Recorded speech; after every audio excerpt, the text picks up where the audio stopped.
मगरब की तो हम मगरब पढ़ के शुरू करेंगे, लेकिन अभी हम इंशाल्लाह इशा से बहुत पहले वाजिबात नमाज अदा करें। तो अफरेड, अफरेड का मतलब है हर वक्त खौफ, डरा रहना। और ये आप देखें कि हमारे हर किस्म के बंदे में ये खौफ मौजूद है कि कुछ हो ना जाए, कुछ होने वाला है, कुछ मुस्तकबिल में क्या होगा, बच्चों को कुछ ना हो जाए, मुझे कुछ ना हो जाए, घर को कुछ ना हो जाए। तो ये इसको कहते हैं अफरेड, हर वक्त खौफ ज़दा रहना। जबकि फियर की मैं पहले कह रहा था, फियर में मैंने कितने ही पेशेंट को दी जिनको सांप का था, कैनम सीएम की दी, सांप का खौफ खत्म हो गया। वही इंसान, वही लोकेशन, वही जगह, वही राइश, वही एटमॉस्फेयर, लेकर सांप का वो कहते हैं कि ख़त्म हो गया। किसी को एक डोज से भी फ़र्क पड़ता है और किसी को 5-5, 6-6 डोजेज देनी पड़ती है, याद रखिएगा।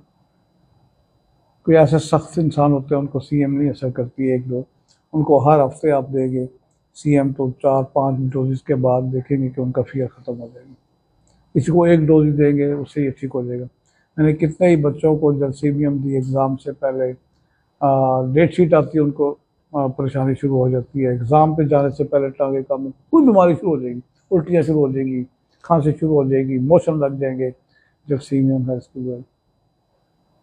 स्टेज पे जाने का खौफ हो कि बहुत सारे आदमी होंगे, वहाँ अर्जेंटम नाइट्रिकम भी है, जलसीमियम भी है।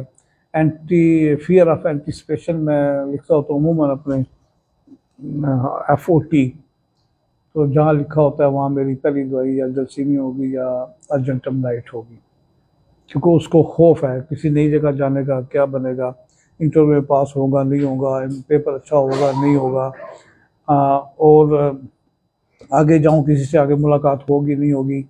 पहले खौफ कहाँ से शुरू हो जाता है? पहले घर से शुरू हो जाएगा आपको। जब तक आप वहाँ पहुँच नहीं जाते ये खौफ खत्म नहीं होगा। उसकी अर्जेंटम नाइट्रिकम है। बात का ऐसा खौफ भी हो जाता है कि ऐसे मोड़ उठते हैं कि उसको लोटा पकड़ के बाकायदा बाथरूम जाना पड़ता है, पेट पे असरात उसके गिरते हैं। और जो हिस्सा जिसका वीक होगा, साल का कोई सिस्टम वीक होगा, फियर ऑफ एंटिसिपेशन में वो हिस्सा मुतासर होगा। किसी को खांसी नज़ला लगा है तो उसको खांसी शुरू हो जाएगी, जिसको पेट में दर्द होता है उसको पेट में दर्द मरोड़ हो जाएंगे, टेनसमस हो जाएगा। किसी को टेम्परेचर ज़्यादा होता है, बार बार टाइफाइड होता है, उसको टेम्परेचर हो जाएगा। और किसी को खारिश शुरू हो जाएगी, और लोग समझते हैं ये एलर्जी की खारिश है, लेकिन इस सिम्टम पे आप देखें वोमिटिंग शुरू हो जाएगी। इनकी मैक्स ये बड़ी दवाइयाँ दो ही, एक जलसीमियम है, एक अर्जेंटम नाइट है, और इनको आप दे सकते हैं। अब इनको अगर आप फिर भी कहीं जलसीमियम रह जाती है, कहीं अर्जेंटम नाइट रह जाती है, क्यों रह जाती है? ये दोनों डिफर करती हैं। इनको फिर आपने डिफ्रेंशिएट करना है। किस तरह करेंगे? जलसीमियम का मरीज सुस्त होगा, लेजी होगा, लेसीट्यूड होगा, जबकि अर्जेंटम नाइट का मरीज तेज होगा, उसमें हरीनेस होगी, हर काम वो चाहेगा कि जल्दी हो जाए। अगर वो औरत है तो वो कोशिश करेगी आज पुलाव पकाना, तो पुलाव में 2 घंटे लगते नहीं, किसी से किसी 1 घंटे में पक जाए। आज मेहमानों ने आना है, घर की सफाई में 2 घंटे लगते हैं, आज किसी तरीके से 1 घंटा लग जाए, मैं स्पीड करेंगे। और फिर देखेंगे उसके जेस्चर चेंज हो जाएंगे। सफाई कर रही होती है तो झाड़ू फेर रही है, हांडी पका रही होती है तो चमचा लगा रही है ताकि इस काम को तेज़ करे, और वो इसी की परेशानी में रहेगी। जब आप जटम नाइट्रिकम देंगे उसको कोई परवाह नहीं होगी, मेहमान आ रहे हैं ठीक है आने दें, अपना काम पे हो रहा है, कोई फिक्र नहीं, कोई फाका नहीं। और ऐसी खवातीन तो मैं पूछता हूँ कि आप जब आपको ये कैफियत होती है, एक तो जनरल होती है इनकी, अर्जेंटम नाइट्रिक के पेशेंट में जनरली हरीनेस है, उसमें तेज़ी है, लेकिन जब कोई प्रोजेक्ट आता है तो उसमें और तेज़ी हो जाती है, जो दूसरों को फील होती है। वैसे भी तेज़ी होगी, हर काम जल्दी कर लें। कुछ है ना, आपको पता है कुछ लोग जल्दी काम कर लेते हैं, कुछ लेट से करते हैं। 2 बहनें हैं, एक जल्दी काम कर रही है, एक लेट कर रही है। अगर बिल्कुल ही लेट सोचता है फिर जलसीमियम तो आई है, जलसीमियम का कहता काम रहने ही दो, लेकिन फियर उसको भी उतरेगी।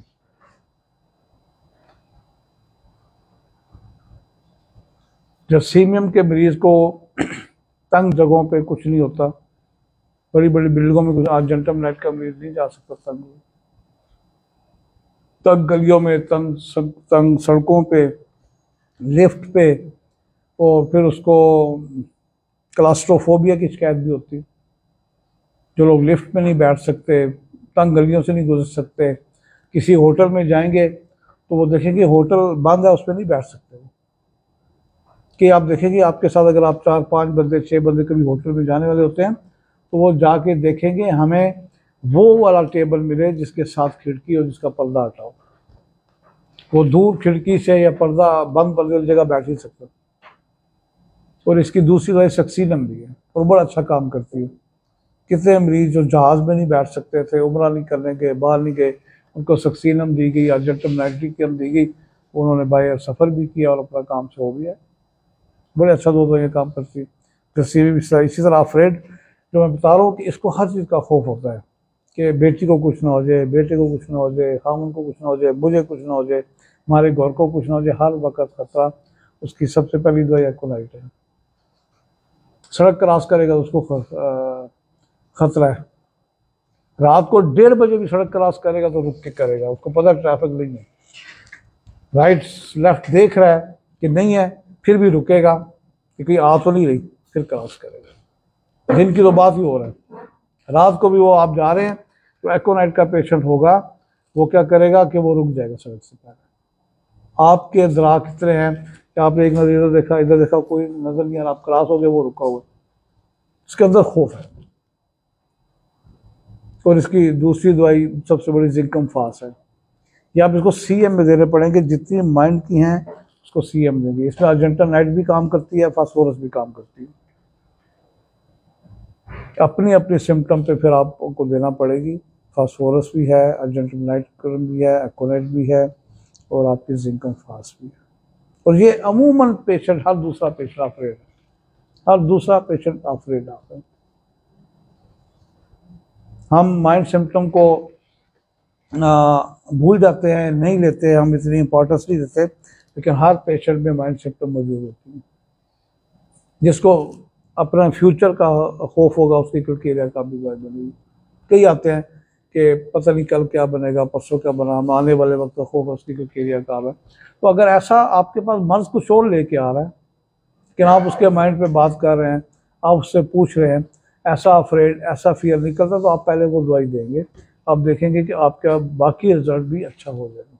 वरना बाकी रिजल्ट क्या होगा, वह आपके अल्सर के लिए आया, अल्सरेटिव कोलाइटिस के लिए आया, आर्थराइटिस के लिए आया, कोई एलर्जी के लिए आया, आपकी दवाइयाँ रुक रुक के काम करेगी। आप बड़ी सोच समझ के टू दी पॉइंट दवाइयाँ दे रहे हैं, वो रुक रुक के काम करेगी, रुक रुक के काम करेगी। लेकिन जैसे ही माइंड के अगर आप देखते हैं कि वो वाकई उसको माइंड की प्रॉब्लम है, कोई खौफ है।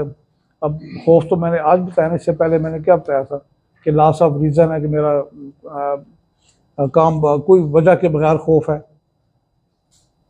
फिर तेज़ी है, फिर जो बंदा सोचता है वो हो नहीं रहा, इस किस्म के खौफ हैं। तो ये आप इस खौफ की कुछ 15-20-25 ही दवाइयाँ टोटल माइंड की। कई आदमी आते हैं लड़ाई झगड़े वाले होते हैं, कई तेज़ी वाले होते हैं, आर्सेनिक के मरीज हैं, नक्सवामिका के हैं, सट्रामोनियम के हैं, तो आपको ये पहले देनी ही देनी है। हम इसको इस तरह पीछे ले गए हैं कि शायद इसके आने में बड़ा वक्त लगेगा। मुझे नहीं ख्याल कि शायद हम जब स्टूडेंट से हमें पढ़ाया जाता था तो माइंड पे इतना जोर दिया जाता था। अगर आपको याद है तो आप बताएं, किसी कॉलेज में माइंड पे इतना जोर दिया गया? माइंड पे जोर नहीं दिया गया, मोडलिटी पे जोर नहीं दिया गया, रेपर्टराइजेशन पे जोर नहीं दिया गया। हालांकि ये 3-4 चीज़ें होम्योपैथिक के स्तून हैं, इसका फिलासफी, ऑर्गेनन, इसकी मोडलिटी, इसका माइंड और मेडिका। अगर इन 4 चीज़ों पे बंदा जोर दे दे तो आज होम्योपैथी बहुत आगे होती है।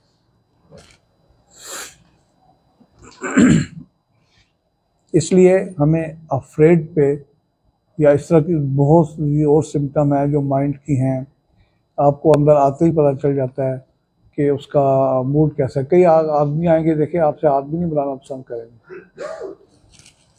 ठीक है, और आते साथ दाएं बाएं देखेंगे तो देखेंगे, फिर देखेंगे, फिर आप उसको कहेंगे बैठे तो फिर बड़ी आराम से मुश्किल से बैठेगा, जैसे बड़ा एहसान किया होगा। कई अफसर होगा कोई अरबपति बंदा, तो अगर ऐसा बंदा है तो उसको फिर आपने प्लाटिनम ही देनी है। और कई आप देखेंगे अरबपति आ रहे हैं आते साहब अस्सलाम वालेकुम, डॉक्टर से झुक के मिल रहे हैं, इज्जत कर रहे हैं। दोनों अरबपति है, दोनों में आप देखें डिफरेंस। तो हमें दोनों को पहले वो दवाई देंगे, फिर आप आगे चलें। आप देख लें कि आपके क्लिनिक पे जो पेशेंट भी आ रहा है क्रोनिक डिजीज का, उसको फर्स्ट मेडिसिन उसकी माइंड की बनती है, उसको देनी पड़ेगी। फिर उसको मियाज़मेटिक की देनी पड़ेगी। फिर तो सिम्टम बन रही है वो दे, वो डायबिटीज पे बन रही है, रूट काज पे बन रही है, वो दे, काम करेगी इंशाल्लाह। इसके बारे में कोई सवाल हो माइंड का तो करें, फिर हम आगे चलते हैं। रश पे घबराए, खामोश सन्नाटे में बैठना है, उसको दिल में खामोशी सन्नाटे में बैठी हूँ, खामोश जगह पे रश में शोर से घबराए, रोशनी से घबरा तो रश। देखिए इस पे तो फिर जो होती है डिज़ायर ऑफ सॉलिट्यूड, वो अकेला रहना चाहती है, इर्द गिर्द कोई भी ना हो, खामोशी हो, ठीक है। उसकी बेहतरीन रोशनी से घबराए। उसकी दवाई सेट्रामोनियम है, उसकी दवाई सीपिया है, उसकी दवाई बुफो है। ये तीनों लोग ये चाहते हैं, अलहदगी पसंद है, सॉलिट्यूड चाहते हैं। तो इन तीनों में से देख लें, बुफो वाला अमूमन जवान लड़का होगा, कहते हैं मुझे अलहदगी पसंद है, मैं अकेला रहना चाहता हूँ। सीपिया वाली अमूमन ख़वातीन होंगी, सेट्रामोनियम वाली ख़वातीन होंगी, उनको आप ये दें। अब ये ज़रूरी कि ख़वातीन हो, इनमें मर्द भी तो दे सकते हैं। सेट्रामोनियम वाले को खौफ होगा, उसका खौफ फिर जब आप और उसको सिम्टम देंगे तो उसका खौफ फिर दूसरी तरफ ज़्यादा महसूस होगा, जिसको हम कहते हैं कि इस पर शायद को असरात हो गए, तो वो वाली सिम्टम भी करेंगे। तो ये मेडिसिन दें, ज़रूर दें सबको, माइंड सिम्टम की दवाई बनती ज़रूर दें, इंशाल्लाह बेहतर होगी। अब हमारा पिछली दवाई थी मरकार और आज की दवाई थी बर्कसाल। आपको पता है कि ये दोनों मेडिसिन जो हैं ये सिफिलिटिक मेडिसिन हैं, और पिछली दफ़ा कुछ थोड़ी सी दवाइयाँ बीच में छोटी मेडिसिन रह गई थी, पहले हम उस पर डिस्कस करते हैं, फिर हम मरकसाल पे आ जाते हैं। एक दवाई रह गई थी मर्क्यूरस पैरानिस, मर्क्यूरस पैरानिस। ये क्योंकि हालांकि इसकी सिम्टम बहुत ही अहम भी है, बहुत ही अहम है, लेकिन शायद किसी की पूरी ज़िंदगी में प्रैक्टिस में मरीज़ भी ना आया हो। लेकिन अगर कोई मरीज़ आया है तो क्योंकि एक दफ़ा मुझे देनी पड़ी थी, स्टडी में मुझे पता चला था, वैसे उसकी पता नहीं था, कि इसका मरीज़ आके कहता है कि जी मेरे 2 लाख हैं, देखने में एक है। एक पेशेंट आया था बहुत पहले कि जी 2 लाख लगता है, कि मुझे 2 लाख लगे हुए हैं, और कभी ये बंद होता है कभी ये बंद, उसकी फीलिंग ऐसी हो जाती है, कहते हैं 2 लाख है जी। तो उसकी एक ही दवाई ये पोलर मेट्री मेडिका में है, मर्क्यूरस पैरानिस, याद रखिए। और ये अब मरीज आएगा तो आएगा, वैसे इस नाक से अगर वो आके कभी और कहता है कि मेरी कोई चीज़ भी 2 हैं, तो आप ये उसमें भी अप्लाई कर सकते हैं इंशाल्लाह। वरना नाक को सीधा रखने के लिए और बहुत सी दवाइयाँ हैं, जिनका नाक सीधा नहीं होता, नाक टेढ़ा होता है, नाक सीधा रखने के लिए और भी दवाई होती है। एक और है, जैसे सिफिलिस की बात हो रही, सिफिलिस में नाक आता है जिसको हम कहते हैं सैडल नोज, सैडल नोज। ये सिफिलिस की बीमारियों में आता है, सिफिलिस पेशेंट में ही सैडल नोज आता है। सैडल नोज क्या होता है कि दरमियान से नाक आपकी पिचकी होगी, इधर से बैठी होगी अंदर की तरफ। सैडल कहते हैं घोड़े की जो काठी होती है जिस पे लोग बैठ के सवारी करते हैं, वो दरमियान से ऐसे होती है, आपने देखी होगी। तो नाक अगर दरमियान से ऐसे, उसको सैडल नोज कहते हैं। सैडल नोज की हमारी मरकसाल दवाई भी है, मरकार भी है, सिपिया भी। तो दूसरी दवाई जो रह गई थी मर्क्यूरस साइनेटस। अब ये देखें कि साइनेट एक जहर है, अगर यही कालियम साइनेट हो तो ये हमारे कैंसर की बड़ा अच्छा काम करती है। अगर किसी को मुंह का कैंसर है, कैंसर ऑफ टंग है, तो ये बहुत अच्छा काम करेगी, काली साइनेटिस की बात करूँ। लेकिन मर्क्यूरस साइनेटिस, इसमें आपकी एल्ब्यूमन एक अच्छा खासा मसला है।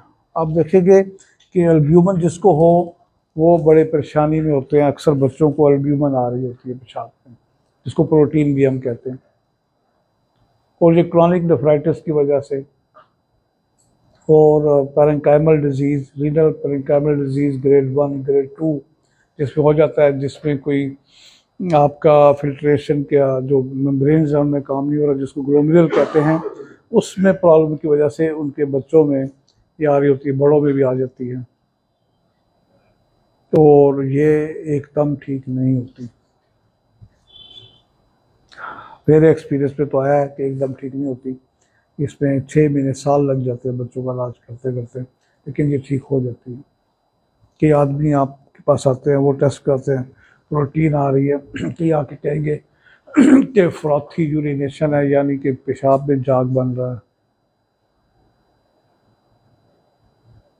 तो उसके लिए क्या होता है कि अगला स्टेप फिर किडनी फेलियर की तरफ 50% ज़्यादा लोग उस तरफ चले जाते हैं। अगर आप इलाज नहीं कराएंगे तो आप देखिए थोड़े अर्से बाद उनके चेहरे पे सूजन शुरू हो जाएगी, पाँव पे सूजन शुरू हो जाएगी, इसको पिट स्वेलिंग कहते हैं। दबाने पे गड़ा बनता है, सुबह उठने पे चेहरे पे आंखों के स्वेलिंग होगी, तो वो प्रोटीन की वजह से भी होती है मैक्सिमम। मेरे पास कितने ही बच्चे आए, माँ बाप को उस चीज़ का अंदाज़ा नहीं होता, साथ छोटा बच्चा आया, माँ अपनी दवाई लेने आई है, लेकिन बच्चे के चेहरे पे सूजन है, बच्चे की आंखों पे सूजन है। मैं उससे पूछा कि जब ये सुबह के टाइम होती है, उसने कहा ये तो होती है। मैंने कहा इसका इलाज करा, ये तो अलामत ठीक नहीं है। उनका यूरिन लिख के देता तो उसमें से कुछ बच्चों की प्रोटीन आ रही होती है इनिशियल स्टेज पे। इनिशियल वो कह जी शायद आजकल शुरू हुई है, मैं जज नहीं कर सकी, हम घर वाले जज कर सकी, कुछ चंद दिन हुए हैं, तो फिर अकेली एपिस बड़ा अच्छा काम करेगी उसमें। वरना अगर क्रॉनिक हो जाए, साल 2 साल हो जाए, तो फिर उसके इलाज भी 6 महीने साल कम से कम पीरियड है। हो जाते हैं ठीक, किडनी फेलियर से बच जाते हैं, ठीक हो जाते हैं। उसमें जो है मर्क्यूरस साइनेट्स ये दवाई बनती है। इसके अलावा क्योंकि ये मुश्किल है, ये एलोपैथिक में इसका इलाज क्या है, स्टेरॉइड। बार बार स्टेरॉइड देने पड़ते हैं, स्टेरॉइड कम करने पड़ते हैं, छोड़ने पड़ते हैं, फिर देने पड़ते हैं, बायोप्सी करनी पड़ती है। लेकिन हमारे होम्योपैथिक वे ऑफ सिस्टम में आप बायोप्सी के बगैर भी शुरू के केसेस ठीक कर सकते हैं, आपको बायोप्सी की ज़रूरत नहीं रहती और आपको स्टेरॉइड की ज़रूरत नहीं होती। लेकिन आपके पास कुछ बच्चे ऐसे आते हैं जो ऑलरेडी स्टेरॉइड इस्तेमाल कर रहे होते हैं, तो फिर भी उनकी कंट्रोल नहीं हो रही होती। जैसे स्टेरॉइड 1-2 दिन 3 दिन छोड़ेंगे या जैसे स्टेरॉइड को टेपर ऑफ करेंगे, उनके चेहरे पे सूजन शुरू होगी, उनके पाँव पे सूजन शुरू होगी, पेशाब में फिर जाग बनना शुरू होगी, पेशाब का कलर सारी डार्क होना शुरू हो गया। वो इससे बड़ा तंग होता है कि दोबारा ये चीज़ शुरू हो जाती है। ये आप इसमें दें, मर्क्यूरस साइनेटिस भी चलती है, इसकी दवाई बनती है। इसके अलावा एपिस, एक मेरी 3 दवाइयों का है ग्रुप, वो मैं सुबह दोपहर शाम चलाता हूँ, कोई बड़ा कामयाब होता है, जैसे एपिस, नेट्रोबियोल, लाइकोपोडियम। ये आप दें। इसमें आप देखें, आप ये ना समझें कि इसमें 15 दिन या महीने फ़र्क डालना है, फ़र्क जरूर डालेगी। 3+ से 2+ प्रोटीन आ सकती है, 4 से 3 पे आ सकती है, लेकिन 1 महीना 2 महीना इसको लगेंगे। लेकिन इसके दरमियान कॉम्प्लिकेशंस आती हैं, इन बच्चों को कॉम्प्लिकेशंस होती हैं। क्या होंगी, किसी को बार बार रिकरेंट चेस्ट कंजेशन आएगी,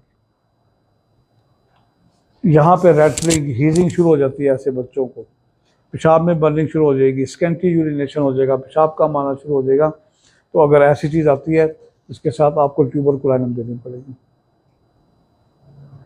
ट्यूबरकुलिनम दें, बेसिलिनम दें, बार बार दें, इन्फ्लुएंजम दें, उनको बार बार नज़ला ज़ुकाम ऐसे बच्चों को होता है, उसके सिम्टम है, तो साथ साथ ये भी ठीक होगा और वो भी ठीक हो जाएगी। इसकी कालमिया बड़ी अच्छी दवाई है, वो आपकी फ्रोथी यूरिनेशन के लिए, जिसमें जाग बनती है, उसके लिए काम है। चेलिडोनियम इसमें काम करती है, ओसीमम कैन इसमें काम करती है, बड़ा अच्छा रिजल्ट आपको देगी। क्योंकि ये ऐसा मसला है कि तकरीबन बहुत सारे बच्चों का ये मसला है। आप चाइल्ड स्पेशलिस्ट के पास जाएं तो वहाँ कितने ही बच्चे अस्पतालों में, घरों में, उनके क्लिनिक में इसका जो प्रोटीन का उसका इलाज करा रहे होते हैं। लेकिन आप इन दवाइयाँ शुरू करें, हाँ दरमियान में कभी कभी मेडिसिन से उनको ज़्यादा हो जाता है। बच्चा है, कभी लेस खा लेगा, कभी चावल खा लेगा, कभी फास्ट फूड खा लेगा, कभी मिर्चें खा लेगा, कभी खुरमानी खा ली, कभी केला खा लिया, जिससे पोटाशियम ज़्यादा होता है उनको फिर प्रॉब्लम हो जाती है। तो बाज़ का इतनी प्रॉब्लम होती है कि 2 आया हुआ है, 1 पे आया हुआ है प्रोटीन, फिर 4 पे या 3 पे जाएगा। तो उसके दरमियान अगर आपको दोबारा एक दफ़ा 8-10 दिन के लिए स्टेरॉइड खिलाना पड़े तो उन्हें कि जी पिछली दवाई जो आप खिला रहे थे चाहे डॉक्टर के मशवरे से वो शुरू कर दें। उससे ये है कि आप अपनी दवाई भी दे रहे होगे, वो भी दे रहे होगे, तो बड़ी तेज़ी से बच्चा फिर ठीक हो जाता है। वरना फिर उसको 2 महीने वो खानी पड़ेगी स्टेरॉइड। कार्टिजोलम दवाई है बनती है, वो आप दें इसको, उससे बच्चे को डोल देते हैं कि स्टेरॉइड के कुछ असरात से भी ठीक नहीं हो रहे होते। स्टेरॉइड खा खा के बच्चों को, आपको पता है स्टेरॉइड एक कैसी दवाई है और किस स्टेज पे इस्तेमाल होती है और हमारे यहाँ किस स्टेज पे इस्तेमाल की जाती है, और आप फिर कार्टिजोलम उसको दें। ये इसके स्टेरॉइड के जो नुकसान है उनको दूर करती है और बच्चे को कंट्रोल करती है। मुझे बड़ा अहम मसला है बच्चों के लिए, ये हमें इस तरह साथ देना पड़ेगा और ये देना भी चाहिए। फिर उसके बाद यूपेटोरियम पल्प है, यूपेटोरियम पल्प, ये भी जो जिन बच्चों की प्रोटीन आ रही है उनमें काम करती है। मरकार भी इस पे काम करती है, बर्कसार भी इस पे काम करती है, बशर्ते कि इसकी इलामतें साफ हों।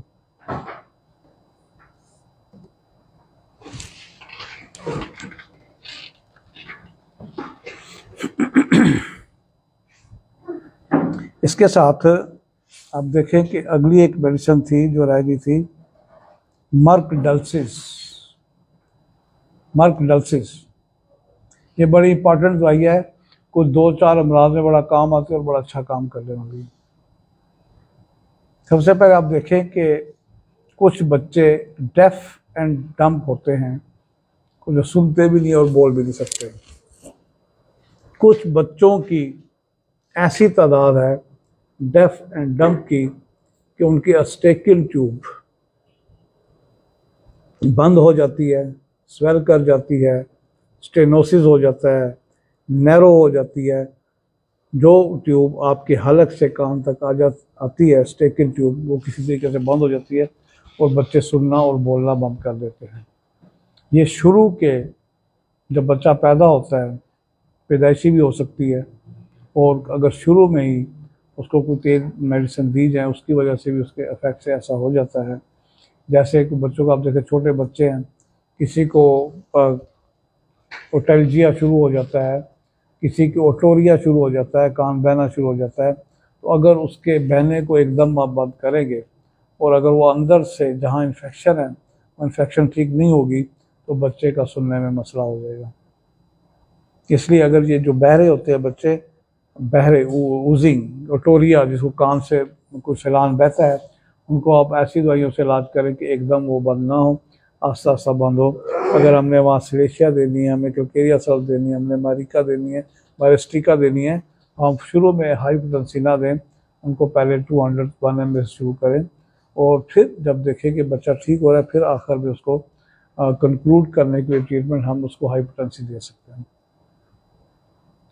लेकिन एस्ट्यूकल ट्यूब के लिए बहुत अच्छा काम करती है मर्कडल्सिस, आप ये दे सकते हैं, इसमें बच्चों का ठीक हो जाता है। वैसे आप देखें कि जो बच्चे नहीं सुनते, ये भी बहुत मसला है कि कईयों के बच्चे ऐसे ख़ानदान में होते हैं कि बेचारे सुन नहीं सकते, बोल नहीं सकते, कुछ बोल रहे होते हैं लेकिन फिर भी सुन नहीं सकते। तो ये होता है कि पैदाइशी तौर पे वो उनका ठीक होता है, किसी स्टेज पे किसी वजह से उनके कान में प्रॉब्लम होती है तो वो नहीं सुन सकते। प्रॉब्लम क्या होती है, जैसे मैंने बताया कि अभी कान बहने की शिकायत थी, ओटोरिया था, डिस्चार्जेस थे, वो किसी भी गलत ट्रीटमेंट की वजह से बंद हो गए फौरी तौर पे, अंदर से इन्फेक्शन ख़त्म नहीं हुआ और वो मसला वहाँ पे उनको टोटल लॉस ऑफ हेयरिंग भी हो जाती है, इम्पेयर्ड हेयरिंग भी इसमें हो जाती है और डेफ एंड डम्ब दोनों भी हो सकते हैं।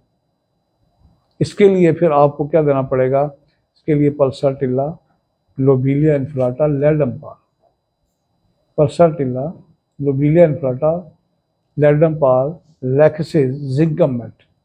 अगर अंदर कोई चीज़ सप्रेस हो गई है तो वो इन दवाइयों से एक दफ़ा फिर उसका मवाद शुरू हो सकता है और नहीं भी हो सकता। ऐसा मवाद होता है कि जो बिल्कुल वहाँ जमा हुआ है वहीं डिज़ॉल्व हो गया तो कोई नहीं होगा। ऐसा मवाद है कि बहुत ज़्यादा है, उसने बाहर आने ही आना है। अगर आपके इलाज से एक दफ़ा फिर उसका कान बहता है इसमें परेशानी की ज़रूरत नहीं है, ये उसकी बेहतरी की सिम्टम है। जिंकामेट, पल्सरटिला, लैक्टिसिस, लोबेलिया इन्फ्लाटा, ये दवाई लडम, ये दवाई देंगे तो इससे बच्चे ठीक भी होते हैं। लेकिन याद रखिए कि हमारे जो मियाज़मेटिक टूल्स हैं वो हमें ज़रूर साथ देने पड़ेंगे। बच्चा है उसको मर्कसल देना पड़ेगा, उसको हमको थूजा देना पड़ सकता है, मेलोरिरम, ट्यूबर, ये साथ चलेंगे, ये देनी पड़ेंगी साथ साथ। इसको बार बार अगर recurrent attack of chest congestion तो आपको बेसिलिनम देनी पड़ेगी, एन्फ्लुएंजम देनी पड़ेगी। तो बच्चे भी हमारी दवाइयों से जो नहीं सुनते वो भी सुन देते हैं। अच्छा, अब ये देखिए कि कुछ बच्चे कंजेनिटली पैदाइशी डेफ एंड डम्ब होते हैं। उनका पता चलता है 3 महीने बाद, जाके 6 महीने के बाद, लाड प्यार में बाद का साल भी नहीं पता चलता। अच्छा जी, बच्चा, कई बच्चे लेट बोलते हैं, कई लेट सुनते हैं, वो उसको नहीं कंफर्म नहीं कर सकते तो काफ़ी लेट हो जाते हैं। लेकिन अगर शुरू में 3 महीने में भी अगर बच्चा आपको रिस्पांस नहीं दे रहा तो उसका इलाज ज़रूरी होता है, और वो इलाज फिर 3 महीने का होता है और 3 महीने में ठीक हो जाता है। तो बच्चा आपके पास लेट आएगा तो अगर उसको पता ही चला है, साल का हो गया कि ये तो बच्चा ना सुन रहा है ना बोल रहा है, तो फिर क्या करते हैं, फिर वो बड़े बड़े स्पेशलिस्ट को दिखाएंगे, फिर वो डॉक्टर को दिखाएंगे। आते आते आपके पास 2-3 साल का बच्चा हो गया, फिर भी आप उसका अगर ट्रीटमेंट 6 महीने साल करेंगे तो ऐसे बच्चे सुनना शुरू हो जाते हैं। हाँ, कुछ बच्चे कंजेनिटली होते हैं, बिल्कुल पैदाइशी हैं, किसी भी वजह से उनकी मेफाइटिस दवाई है, मेफाइटिस ज़रूर दें, चंद महीने खिलानी पड़ेगी। उनकी दवाई कार्बोनियम सल्फ है वो दें, उससे भी आप देखें कि बच्चे ठीक होना शुरू हो जाते हैं। या मेरे हाथ से 20 बच्चे ऐसे ठीक हुए हैं जो बोलते नहीं थे, अब बोल रहे हैं। डॉक्टरों के बच्चे ऐसे हैं जो बोलना शुरू हो गए हैं, क्या वो बोल रहे हैं और समझ रहे हैं, ऐसे बच्चे हैं। तो ये जो मर्क डल्सीज है इस पर बड़ा अच्छा काम करती है। इसमें एक दवाई टैनोपोडियम भी है, टैनोपोडियम भी अगर वो कम सुन रहा है बच्चा तो उसको आप दें, सुनना शुरू हो जाता है। इसके अलावा ओटाइटिस मीडिया एक बीमारी है, ओटाइटिस मीडिया, दरमान कान के अंदरूनी पर्दे की सोजिश, उसमें बात का बच्चा सुनना बंद कर देता है कि ठीक सुन रहा है, 5 साल का हो गया, 7 साल का हो गया, अचानक उसमें इम्पेयर्ड हो गई उसकी हेयरिंग, सुन नहीं रहा, दूर से आवाज़ नहीं आ रही, टीवी करीब बैठता है, माँ बुला रही है इग्नोर कर रहा है, तो ओटाइटिस मीडिया हो जाता है। उसमें यह है कि कोई ना कोई डिस्चार्ज फिर दबे होते हैं, उसको आप देने के लिए मर्क डल्सीज देंगे और उस पर अच्छी ये मेडिसिन काम करती है। वैसे ओटाइटिस मीडिया के लिए आपके पास थूजा है, काली सल्फ है, पल्सरटिला है, बेलाडोना है, ये काम करती हैं, क्योंकि ये भी एक मर्ज़ है, ENT वालों का है, ऐसे बच्चे भी हमसे ठीक हो जाते हैं। इसके बाद प्रोस्टेटाइटिस, अब देखें कि मर्क डल्सीज जो है कि प्रोस्टेटाइटिस भी हो जाता है उन लोगों को जिन बच्चों का, मेल बच्चों का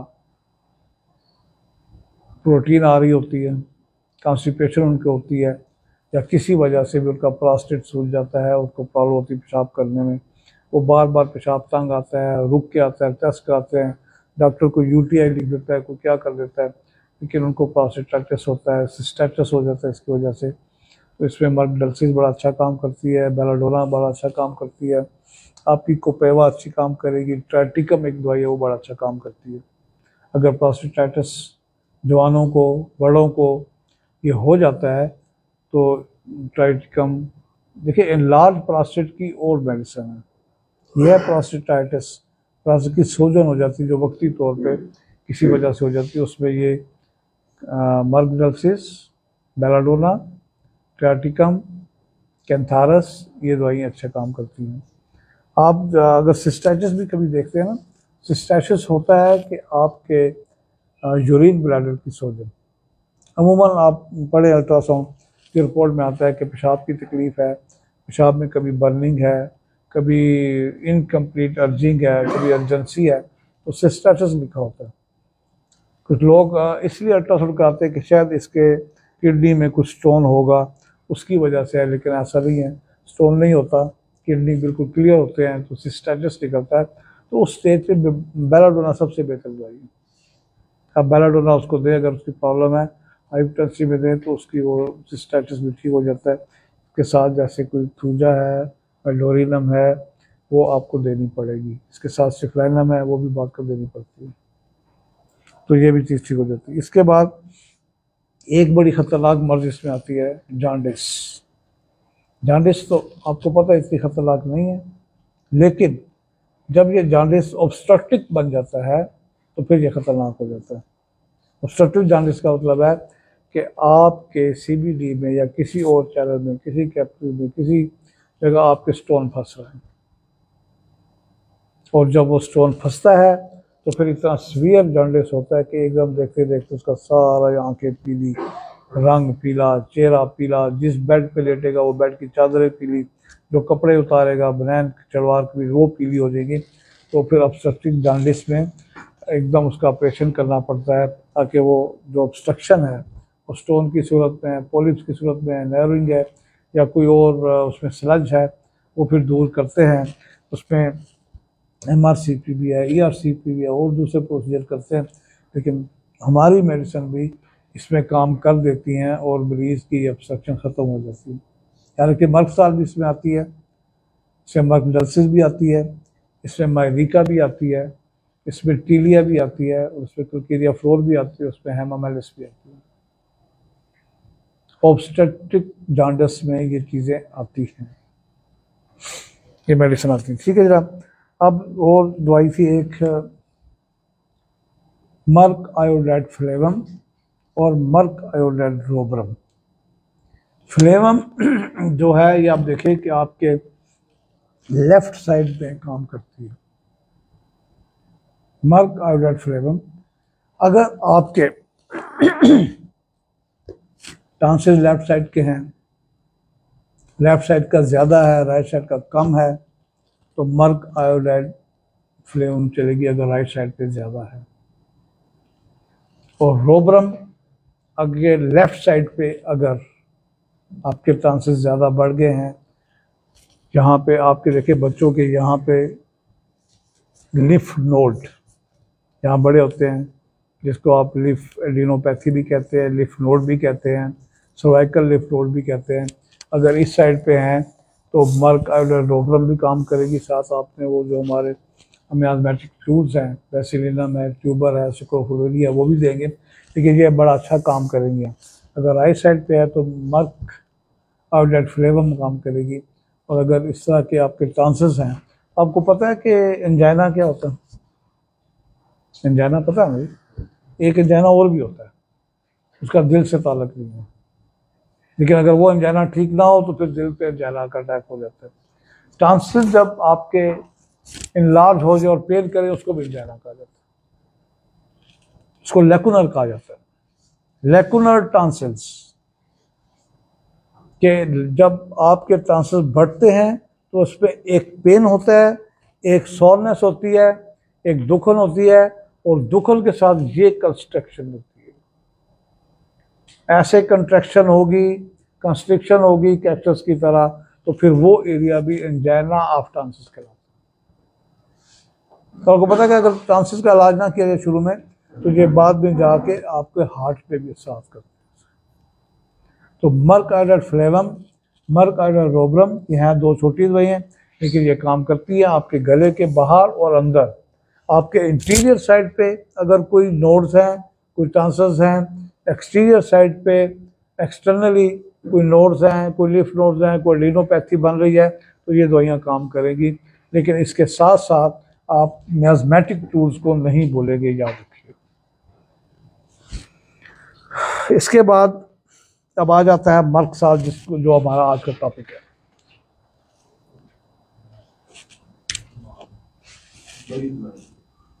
जी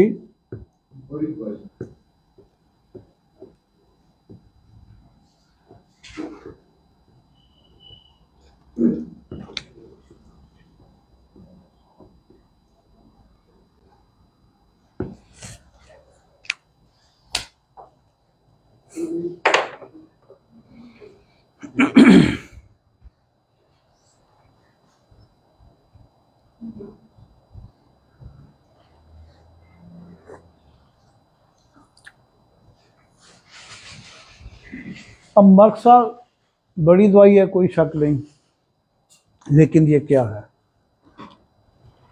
इसके असरात क्या हैं, इसके पीछे हमें सिफिलिस पे जाना पड़ेगा कि व्हाट इज सिफिलिस। हमने कितनी दफ़ा सोरा पढ़ा, सिफिलिस पढ़ा, साइकोसिस पढ़ा, लेकिन आप जिस डॉक्टर से भी पूछेंगे कि सिफिलिस के बारे में कोई बताए, उसके कान खड़े हो जाएंगे। ऐसा ही है ना जी, क्योंकि सोरा, सिफिलिस, साइकोसिस हमारी बेसिक काजेज हैं बहुत सारी हमारी डिजीज़ की और इनक्योरेबल डिजीज़ की, इसलिए कान खड़े रहता है, कई दफ़ा पढ़ा है। लेकिन अब ये सिफिलिस है क्या?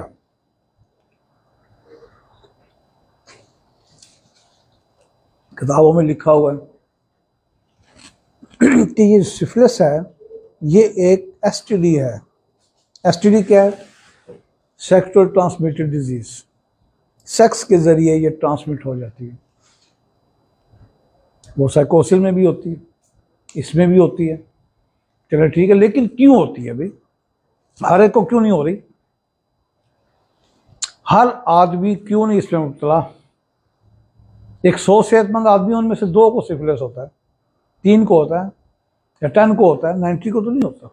कि फिर 90 को क्यों नहीं हो रहा? अल्लाह ना करे, सेक्सुअल ट्रांसमिट वो भी कर सकते हैं, उनको क्यों हो रहा? उनके अंदर इसका जो बैक्टीरिया है वो उसके खिलाफ क़ुव्वत मुदाफ़त मौजूद है, उनको कुछ भी नहीं होगा। अब जिनके अंदर क़ुव्वत मुदाफ़त नहीं है सिफिलिस की, उनको सिफिलिस क्यों होता है?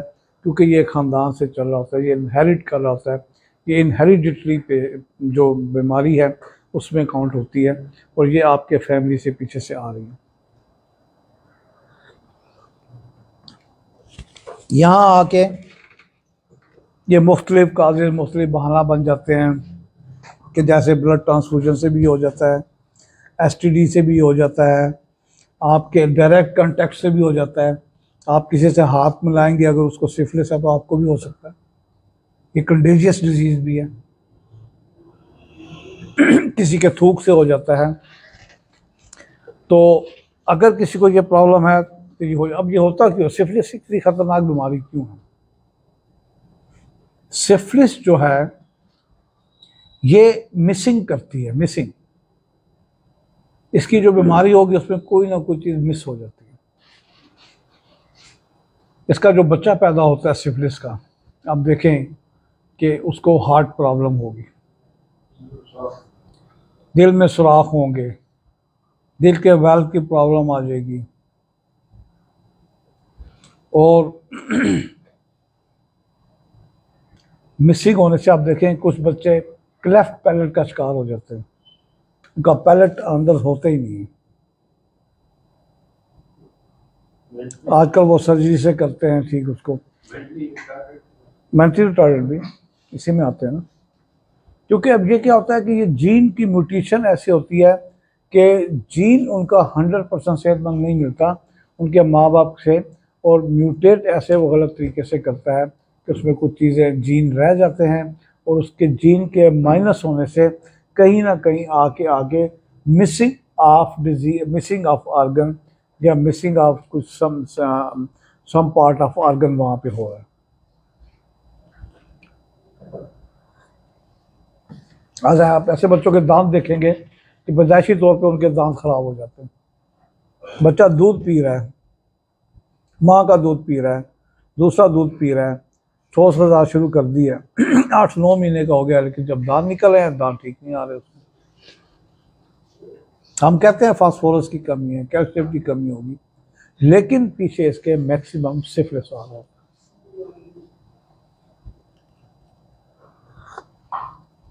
अब सिफिलिस के लिए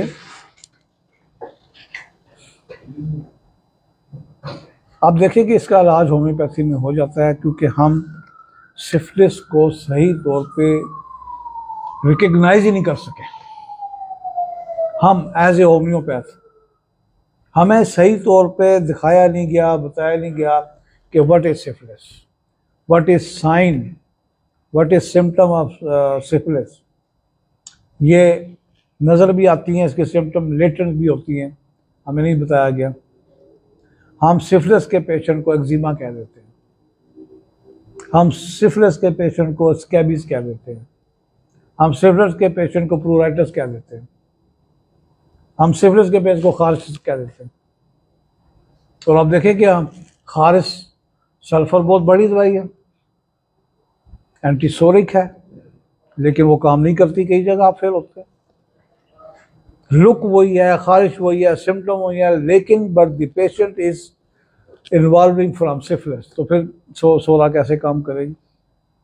हमें ये रिकग्नाइज नहीं कराया, हमें शो नहीं कराया, दिखाया नहीं गया कि सिफिलिस क्या होता है, सिफिलिस के दाने कैसे होंगे, अगर ये उससे स्कैबिस से मिल रहे हैं तो दाने कैसे होंगे, अगर ये चिकन पास से मिल रहे हैं तो इसके दाने कैसे होंगे, अगर ये वुंड्स बन रहे हैं तो इसके दाने कैसे होंगे, अगर कोई ऊजिंग हो रही है तो इसकी ऊजिंग कैसी होगी, अगर इसके ज़ख़म जो होते हैं अमूमन फ्लैश ईटिंग होते हैं कि ये गोश्त ही खा जाते हैं, मिसिंग करते हैं, इन्होंने कोई ना कोई चीज़ मिस करनी है आपकी।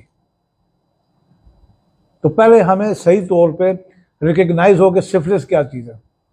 जब सोरा पे टॉपिक पे आएंगे हम देखेंगे सोरा क्या चीज़ है, साइकोटिक क्या चीज़ है, लेकिन हमें पता चले सिफिलिस है क्या चीज़ है।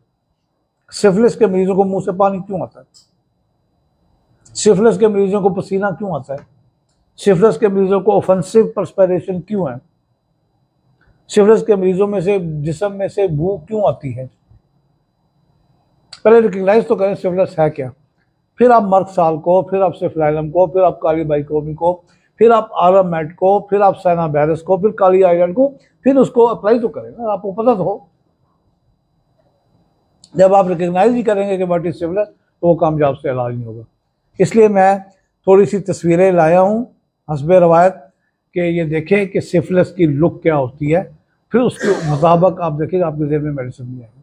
मैं आपको पिक्चर दिखाता हूँ।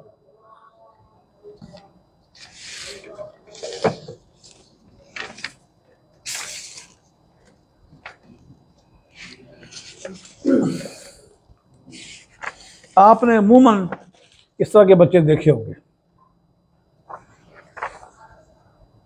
देखे ना, छोटे बच्चे बेचारे बड़े मुश्किल में होते हैं, पूरे जिस्म पे उनके जनाब ये होता है, और अक्सर इसको एटॉपिक डर्माटाइटिस कह दिया जाता है। अक्सर एक्यूट डर्माटाइटिस है, एटॉपिक डर्माटाइटिस है, लेकिन इसमें टच जो है वो सिफिलिस की नज़र आ रही है। अगर सिफिलिस की नज़र आएगी तो फिर मकसद सिफिलाइलम देंगे, जबकि अगर हम दूसरों की डायग्नोसिस पे देखेंगे कि ये एक्यूट डर्माटाइटिस है, एटॉपिक डर्माटाइटिस है, तो फिर हम सल्फर, बेलाडोना, लाइकोपोडियम, मज़ीरियम पे रहेंगे। ठीक है जी, इसको पहचान में रखें। देखिए इसकी मिसिंग हो रही है, इसकी खाल मिसिंग हो रही है, नहीं बन रही है, निकल रही है। सिफिलिस में आपकी चीज़ कोई ना कोई मिस होती है, याद रखें। जीन ऐसे म्यूटेट करता है कि आपके जीन ही ख़त्म हो जाते हैं और कोई ना कोई चीज़ मिस हो जाती है।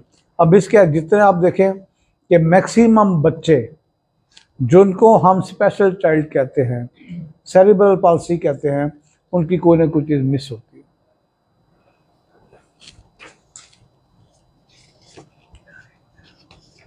ये देखें ज़बान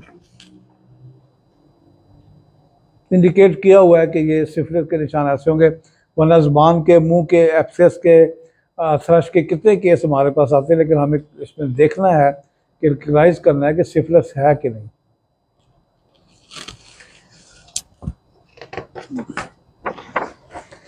ये ऐसे दाने निकलते हैं अमूमन टेम्परेचर के बाद, बुखार के बाद, थोड़े दिन के बाद आप कहेगा मरीज आके कि मेरे लिप्स के अराउंड में पानी वाले दाने निकल रहे हैं, ये भी सिफिलिस के होते हैं।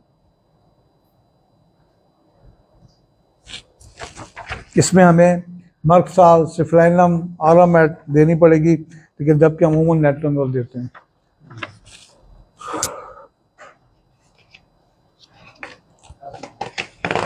आप ये देखिए कि ये इनके हाथ और पाँव के सिफिलिस के जख्म, सिफिलिस के जख्म आप देखें मिसिंग हो रहा है। ये नीचे पाँव में देखें कि ये ईटिंग फ्लैश वुंड है।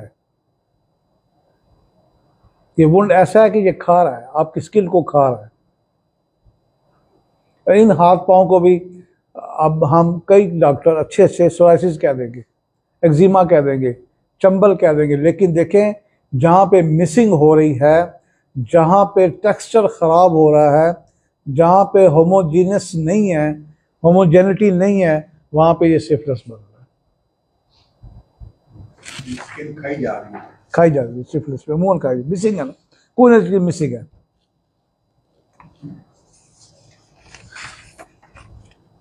ये देखिए अब कितना केस है इसका, अंदर से भी बकल कैविटी, बाहर से भी मॉइस्चर है ज़्यादा। याद रखें कि सिफिलिस के सारे केसों में तकरीबन मॉइस्चर होगा, ड्राइनेस नहीं होगी। जबकि सोरा के मैक्सिमम पेशेंट में ड्राइनेस होगी, सिफिलिस के पेशेंट में मैक्सिमम मॉइस्चर होता है, ड्राइनेस नहीं होगी। ये उसकी एक निशानी।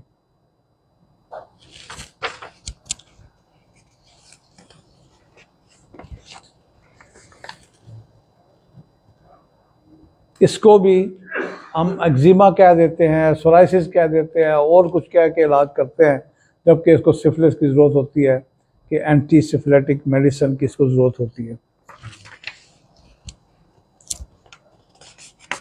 ये देखिए, इसको भी हम रेबीज़ कह देते हैं, इसको हम चिकन पास कह देते हैं, हालांकि इसमें सिफिलिस होती है। अगर ये ज़्यादा अरसा रहेगी तो ये भी मिसिंग हो रहा है इसके अंदर।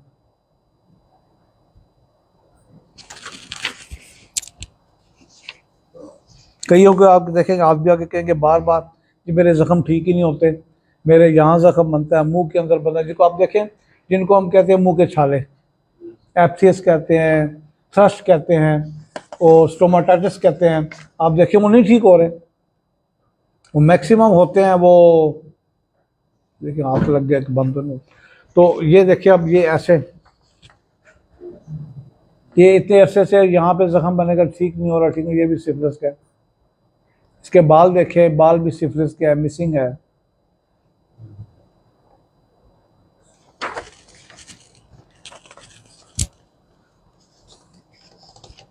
कईयों के बालों वाले एरिया में, दाढ़ी में इस तरह के ज़ख्म होते हैं, काफ़ी अरसे के ज़ख्म हैं, ठीक नहीं हो रहे, ये भी सिफिलिस के हैं।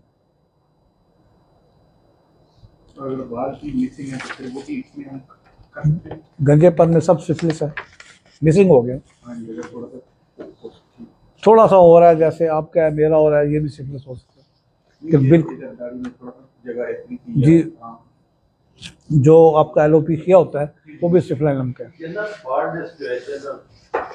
सिफिलिनम में आते हैं। ये इस तरह की मिसिंग जहाँ आएगी वो सिफिलिस, सिफिलिनम नंबर 1 है मिसिंग।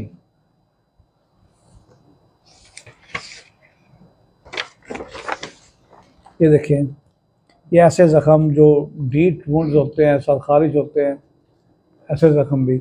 और इसके ज़ख्म जो होंगे ना सिफिलिस के, ये बड़े पॉइंटेड होंगे, जैसे किसी पंच रख के किया हुआ, लेकिन बिल्कुल गोल लग रहा है, जैसे किसी मशीन से टक टक टक करके ज़ख्म किया। ये रेगुलर होंगे, और इनके आस्ता थोड़े अरसे के बाद इनके किनारे उभरने शुरू हो जाएंगे। इंडेंटेड वुंड्स ये हो जाते हैं कि इनके जो कॉर्नर्स है वो इंडेंटेड हो जाएंगे। आप देखिए कि जो सिफिलिस का पेशेंट है, मैं आपको इजीली पहचान बताता हूँ कि हकीम लोग ज़बान देख के इलाज करते थे, वो बड़ा कामयाब इलाज करते थे। आज पढ़े लिखे लोग इतना पढ़कर दावे करके कि हम बहुत बड़े डॉक्टर हैं, प्रैक्टिकल उनके पास डिग्रीज हैं, सर्टिफिकेट्स हैं, एक्सपीरियंस है। वैसे तो बहुत सारे हमारे सोशल मीडिया के डॉक्टर हैं ना, मशहूर हैं, उनके पल्ले कुछ भी नहीं है, ज़ीरो, एक मेडिसिन का एक्सपीरियंस नहीं है, सिंगल, लेकिन सोशल मीडिया पे बड़े आप जा रहे हैं। फेसबुक पे है, फेसबुकिया डॉक्टर है, सोशल मीडिया पे हैं, अपने कारनामे बता रहे हैं। भाई लोग आपके कारनामे बताएं, आप क्यों बता रहे हैं? अपने मुँह मिठू बन रहे हैं, ये कौन सी होम्योपैथी? तो इस तरह के बहुत से डॉक्टर हैं, एक नहीं है, पूरे पाकिस्तान भरा पड़ा है। मैं उस दिन यूट्यूब में देखा, अब नाम मैं नहीं लेता, लेकिन ऐसे ऐसे नुस्खे बता रहे हैं, हम कह रहे हैं कि ये कैसे काम करेंगे भाई? हमें 40 साल हो गए इस बीमारियों में, हम इतने काज वाले, वो 2 दवाइयाँ बता रहा, खाओ जी आपका बर्स ठीक हो गया। ओ भी कमाल ही हो गया, आपका शेटी का 3 दवाइयाँ खाएं ठीक हो जाएगा, आपका सोराइसिस ये 2 दवाइयाँ खाएं ठीक हो जाएगा। भाई हमें 42 साल हो गए हैं, अब दवाइयाँ लाते, इकट्ठी करते, उनको देते, प्रोसीजर चेंज करते, हम 2% 4% कामयाब है, वो 100% 3 दवाइयों में कामयाब हुआ है। लोग लेते भी हैं, भाई लोग तो लेंगे ना, लोग तो लेंगे। आप यूट्यूब खोल ले, आपके जो हकीम हैं वो आपके सारे किचन से इलाज कर देंगे। आपके किचन में जो मिर्च मसाले हैं उसी से इलाज हो रहा है, और ठीक एक भी नहीं हो रहा। मुझे बताया ना कि वो घर ठीक हो गया, वो ठीक हो गया, कौन सा ठीक हो गया? ये इंसान की फितरत है कि एक बड़ा डॉक्टर भी किसी छोटे डॉक्टर के पास बैठा हो, जिससे आज क्लिनिक खुला हो, वो कहे जी मेरे पास इस चीज़ का बड़ा तीर बंधा नुस्खा है, वो उस लालच में बैठ जाएगा कि मैं नुस्खा लेके जाऊँ। ये इंसान की फितरत है। तो जो डॉक्टर ही नहीं है वो कह रहा है शायद ये हकीम ठीक कह रहा है, ये फलां ठीक कह रहा है, उसने जनाब सारा वो नजर काम से लेके सेक्स तक उसने संभाल लिया कि मेरे पास उसका इलाज है। मुझे नहीं पता कि कैसे।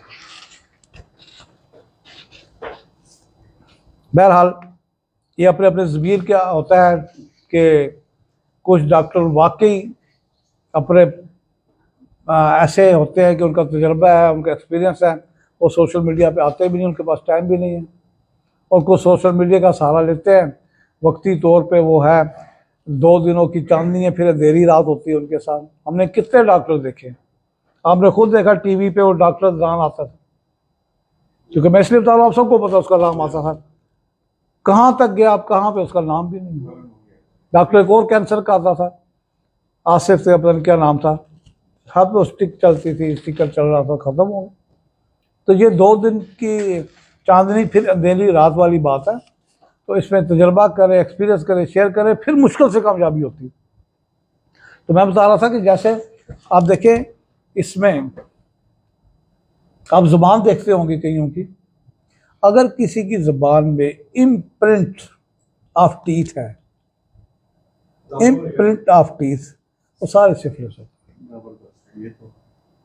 अब देखिए दांत छपे, बाहर निकालेगा ना, दांत छपे होते हैं, उसको इम्प्रिंट टीथ कहते हैं, इंप्रेशन ऑफ टीथ कहते हैं, उसको डेंटेड टीथ कहते हैं।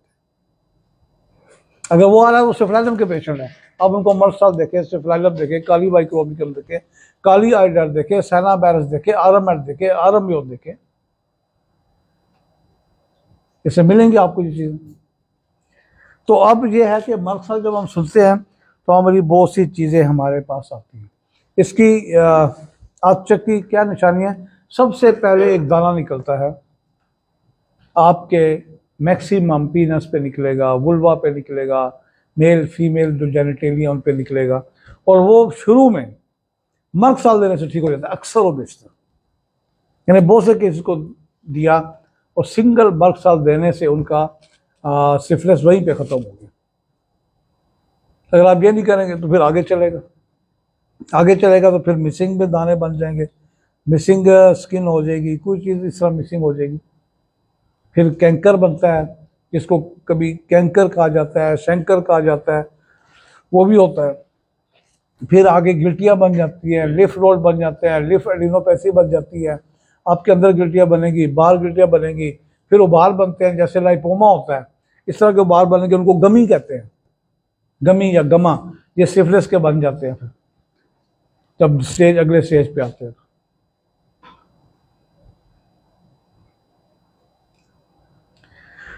इसके बाद आप देखें कि मर्क साल की कुछ ऐसी मैं आपको बताता हूँ इंडिकेशंस कि वहाँ पे ये काम करेगी इंशाल्लाह।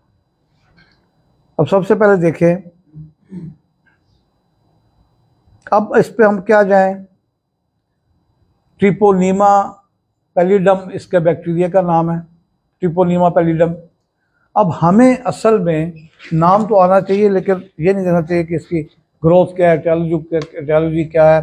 हमारी मेडिसिन इसके रिजल्ट पे काम करते हैं, ये किस किस्म का है, इसकी शेप क्या है, उसी के शेप के मुनासबत से उसका नाम रख दिया जाता है। किसी डॉक्टर ने ये गाल लिया, इन्वेंट कर लिया, या उसके नाम पे ये रख देते हैं, लेकिन आगे जाके क्या करता है, हमारी मेडिसिन वो बेहतरीन काम कर सकती है। हमें सिर्फ अपनी मेडिसिन को और 16 सिफिलिस को रिकग्नाइज करने की ज़रूरत है। अब ये देखिए कि मर्क साल या जितनी भी एंटी सिफिलिटिक मेडिसिन है, इनकी वर्स्ट एट नाइट होगी, कि रात के टाइम इनको प्रॉब्लम, खारिश होगी तो रात को ज़्यादा होगी, मुंह से थूक आएगा जिसको हम सलाइवेशन कहते हैं, लाल कहते हैं, तो रात को होगी, मुंह में अगर थ्रश होगी, वो आपके स्टोमाटाइटिस होगा तो रात को होगा, आपको पेन होंगे तो रात को होंगे, आपको पसीना आएगा तो बदबू वाला रात को आएगा, ये सारी चीज़ें। अब इसमें देखें कि ऑफेंसिव पसीना होता है मर्द साल में, उसका पसीना आएगा, उसमें स्मेल होगी। अब स्मेल वाले पसीने जो हैं ये मर्द साल में भी है, ये फ्लोरिक एसिड में भी है। लेकिन फ्लोरिक एसिड का याद रखिए, ये याद आ गया कि कई मरीज आपके पास होते होंगे जी हमें टेम्परेचर है, हमारा जिस्म देखे जी गर्म है, हम उसको सल्फर ही टिका देते हैं, ठीक है। लेकिन अगर उसका जिस्म गर्म है but there is no temperature, आप थर्मामीटर लगाते हैं, टेम्परेचर कोई नहीं, वो कह रहा है मुझे टेम्परेचर और जिस्म गर्म, उसकी वजह फिर फ्लोरिक एसिड बनती है, उसकी वजह फिर सिकेल कार बनती है, उसकी वजह एंथ्रेक्सीनम बनती है। तो ऑफेंसिव परस्पायरेशन, ज़रा सी हरकत पे पसीना आ जाता है, यूपियान है जिसमें बैड स्मेल वाला पसीना आता है, यूपियान, EUPION, बड़ा अच्छा काम करेगी। फिर नेट्रम म्योर है, वो खाने के दौरान पसीना आता है, लेकिन ऑफेंसिव पसीने की बात आ रही, सोयानम में भी पसीना स्मेल वाला होता है, मर्कसा में भी होता है, काली आयोडाइड में भी पसीना स्मेल वाला होगा। तो जहाँ स्मेल वाला पसीना होगा मर्कसा पहली दवाई बनती है उनकी। और फिर इनके आप देखें कि मर्क साल के जिस्म से बू आएगी, एक तो माइस्ट इनका जिस्म रहेगा, ड्राई नहीं होगा, याद रखिए। मर्क साल का जो स्किन है वो माइस्ट होगी, और माइस्ट जगहों पर हमेशा प्रॉब्लम होती है इनको। स्क्रोटम है, पीनस है, आपके ग्राइंस हैं, वुल्वा है, वो जगह सब माइस्ट रहती है, वहाँ इनको प्रॉब्लम है। मुंह के अंदर मुंह माइस्ट रहता है, वहाँ प्रॉब्लम होती है।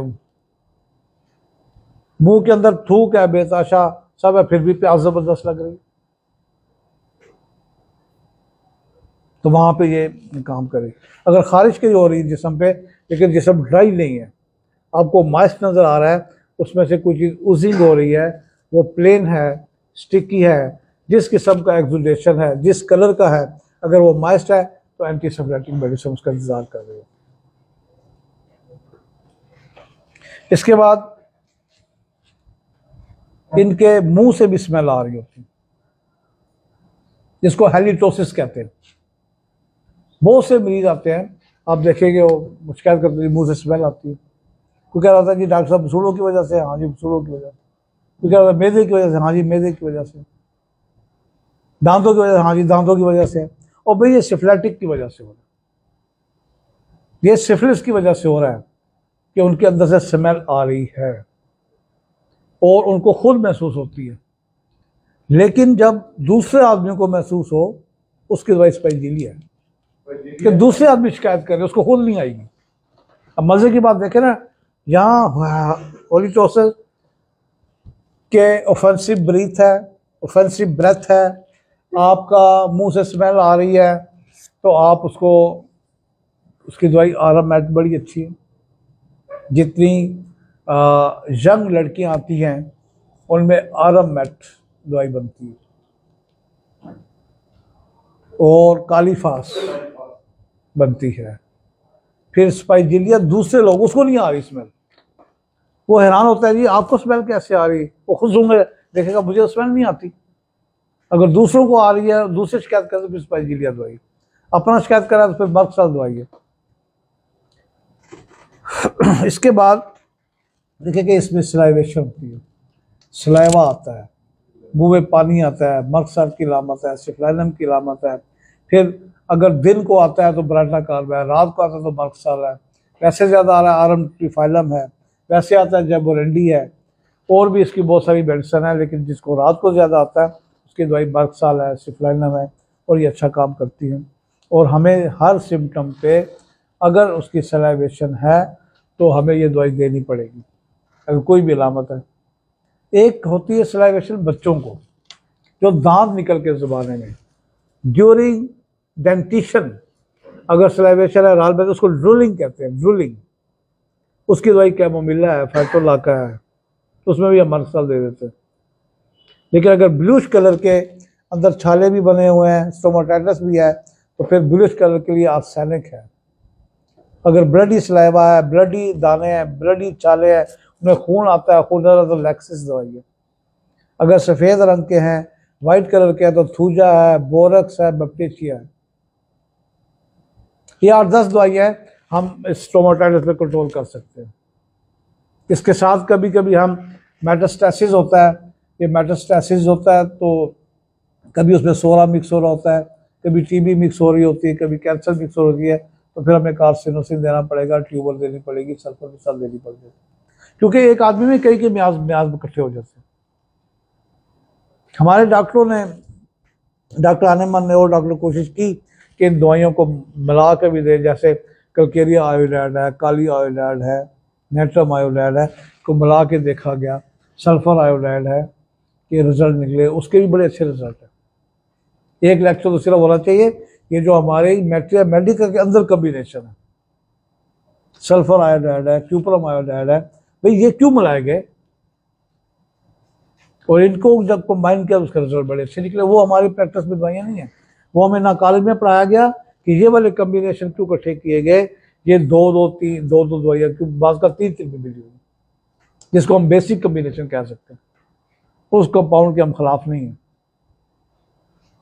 क्योंकि वो एक दूसरे के कम्प्लीमेंट्री है जो उनको मिक्स की, और वो कुछ आजमाई भी गई, उसके रिजल्ट भी बड़े अच्छे हैं। अगर आप सिर्फ इसी दवाइयाँ दे लें जो कम्बिनेशन में बनी हुई हैं, तो आपका देखिए आपकी जो प्रैक्टिस है वो ऐसे आगे जाती है। फिर इसके बाद देखें कि कईयों को स्पिटिंग होती है, स्पिटिंग थूकने की आदत होती है। कई लोग, कई औरतें, भाई कोई अगर पठान बैठा माफ करे, उसने भी फेंकना होता है, थूक के फेंकना होता है ना, वो जगह ढूंढ रहा होता है, वो नहीं देखता जगह साफ है, टाइलें हैं, क्या है, से थूक ले, तो उसकी दवाई काकुलस, सेट्रामोनियम, काकुलस। और बच्चे जो मुंह पे थूक फेंकते हैं, बच्चे ऐसे भी करते हैं ना, वो बेलाडोला है, तो बेलाडोला आई जाए।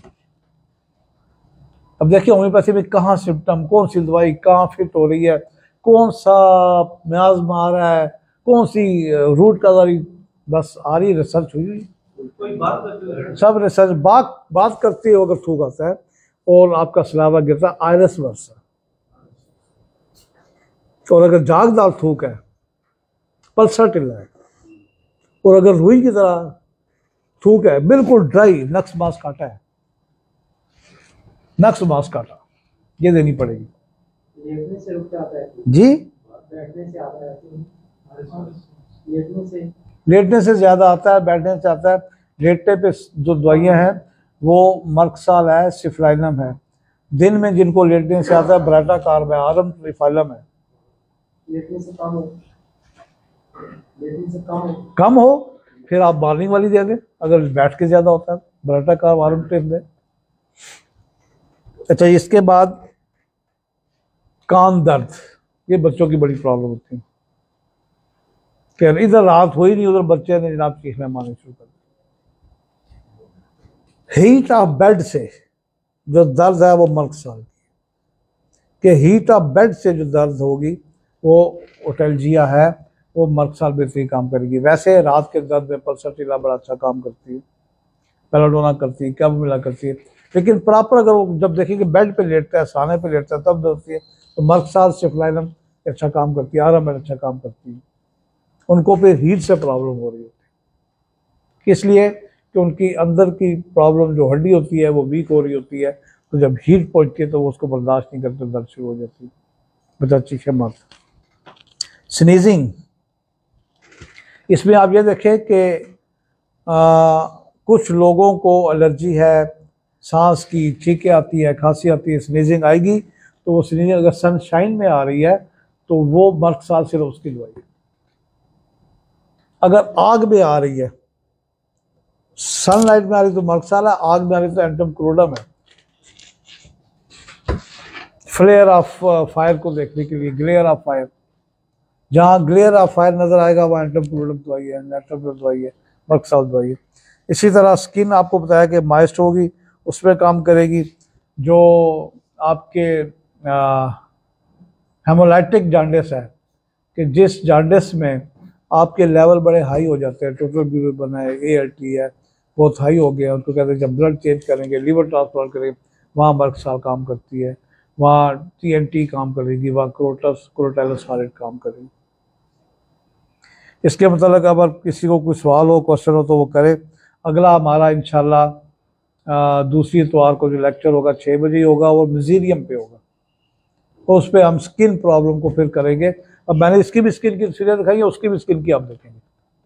वो भी मज़े की बात है, एंटीसेफ्लाइटिक है, लेकिन उसकी खारिज कुछ और होती है, इसकी कुछ और खारिज होती है।